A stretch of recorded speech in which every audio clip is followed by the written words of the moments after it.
Let's Go to WeHo in the meantime doesn't have the same ring to it, but legendary singer-songwriter and longtime Tennessean resident John Hiatt returned to his old haunts in LA to be serenaded by a parade of bold-faced admirers Saturday at a benefit show at the Troubadour. The combination of classic material and an A-list of artists from multiple generations would have been enough to melt anyone's icy blue heart, even the chilly woman who was the subject of the old Hiatt ballad of that name. The occasion was the Americana Music Association's pre-Grammy celebration. Can we call it a pre-Grammy gala? No, legally probably not.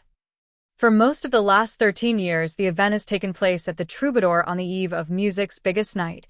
offering an annual chance to experience what is arguably the LA music scene's most bodacious night, in the form of a tribute to a legend in the wide-open field of what is loosely qualified as American roots music. The Hiatt salute followed in the tradition of one given in honor of Paul Simon in 2024 and shows celebrating the music of Willie Nelson, John Prine, Loretta Lynn, Lucinda Williams, Emmylou Harris, and other luminaries in the years prior to that. Occasionally, as in the case of the late Prine, the artist will come and wrap up the evening himself, as Hiatt did in this exemplary instance. The most predictable Hiatt song for anyone to cover is the circa 1987 ballad, Have a Little Faith in Me, and as phenomenal and potentially moving a song as it is, even somebody who appreciates Hiatt as much as I do has been known to zone out a little when someone announces that they're about to do it. In the wrong hands, it can just take on that overdone wedding song quality. So I'm happy to report that Michael McDonald hands are not the wrong ones.